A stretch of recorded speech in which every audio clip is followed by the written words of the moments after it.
Պարոն վարչապետ, երբ դուք հայտարարում եք, որ ձեր որդիական խոնարհումն եք հայտնում այդ ցանկը ստորագրած հոգևորականներ, ցանկին ծանոթ եք, այնտեղ օրինակ Նավասարդ arczepiskopos Կճոյանն է, Առաքել arczepiskopos Քարամյանը, Վազգեն Միրզախանյանը եւ այլ հոգևորականներ,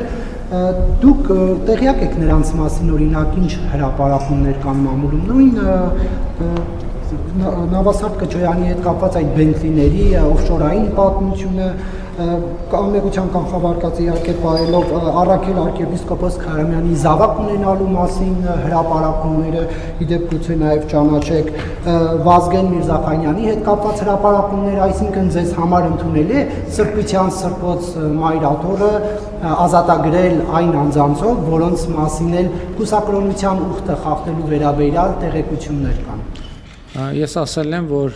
մեր սրբության սրբոց Մայրաթոր Սուրբ Էջմիածինը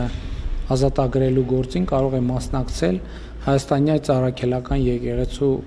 ցանկացած հետևորդ, ով մկրտված է եկեղեցում, եւ դա վերաբերվում է բոլոր քաղաքացիներին, եւ բոլոր քաղաքացիների մեջ կարող են լինել բազմաթիվ քաղաքացիներ։ Ես մի րոպե Եվ ես շատ կարևոր եմ համարում, որ այդ թվում ես բոլոր քաղաքացիների անձնական գործերը չեմ ստուգում, ինչ վերաբերվում է ձեր ասածին, ես առաջ եմ քաշել այն օրակարգը, որը վերաբերվում է Հայաստանյան Առաքելական Սուրբ Եկեղեցու բարենորոգմանը, եւ մենք պետք է գնանք այդ բարենորոգման ճանապարհով։ Որևէ հարց հնարավոր չէ լուծել առանց բարենորոգման ճանապարհով անցնելու, եւ ես ողջունում եմ ցանկացածի պատրաստակամությունը այդ բարենորոգման ճանապարհով անցնելու։ Եթե հիմա դուք հարցնեք, հիմա Կտրիչ Ներսյանն էլ կարող է մասնակցել այդ բարենորոգմանը, ես կարծում եմ, որ ինքը իր մասնակցության բոլոր շանսերը սպառել է, եւ նա պետք է ուղղակի ազատի մեր սրբության սրբոց Մայրաթոր Սուրբ Էջմիածինը։ Ես ձեր հարցին պատասխանեցի, ես ասացի արդեն, որ բարենորոգման Հայաստանյան Առաքելական Սուրբ Եկեղեցու նորոգման օրակարգն է դրված սեղանին եւ այդ նորոգման օրակարգը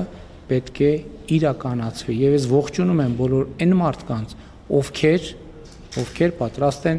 այդ նորոգման օրակարգին մասնակցություն ունենալ, աջակցել այդ նորոգման օրակարգին, որովհետև եթե այդ նորոգման օրակարգը տեղի ունեցած լիներ, այդ բոլոր խնդիրները, որոնք մենք այսօր քննարկում ենք, այդ խնդիրների առնվազն մեծ մասը տեղի չէր ունենա, գոյություն չէր ունենա։ Շնորհակալություն։ Պարոն վարչապետ, վերջերս Բաքվից վերադարձան Հայաստանի քաղաքասարակության ներկայացուցիչներ, այնտեղ հանդիպումներ, քննարկումներ ունեցան, դրանից առաջ էլ ադրբեջանցի փորձագետներ էին Հայաստանում, ինչպես կգնահատեք այս երկխոսության ընթացքը, հատկապես այն համատեքստում, որ տեսնում ենք թե Ադրբեջանի պաշտոնյաների, թե գիտնականների, թե փորձագետների, թե մեդիայի խոսույթում կարծես թե բան չի փոխվում։ Գիտեք, այդ թվում երկխոսության բացակայությունն է, որ հայաստանցիները տեսնում են, որ ադրբեջանցի ձեր նշած շրջանակների խոսույթում բան չի փոխվում, ադրբեջանցիները տեսնում են իրենց գնահատման, որ հայաստանցի շրջանակների խոսույթում բան չի փոխվում։ Երկխոսությունը նրա համար է, որ խոսույթում բան փոխվի։ Իսկ 35 տարվա, 36, նույնիսկ 37 տարվա կոնֆլիկտը 5 փորձագետի երկու հանդիպման արդյունքում չի կարող փոխվել։ Այսինքն մենք ուզում ենք, որ փոխվի, թե չենք ուզում։ Պետք է տեղի ունենա process, որ փոխվի։ Հաջորդ հարցը Պարոն Փաշինյան, դուք երբ որ ընդդիմադիր պատգամ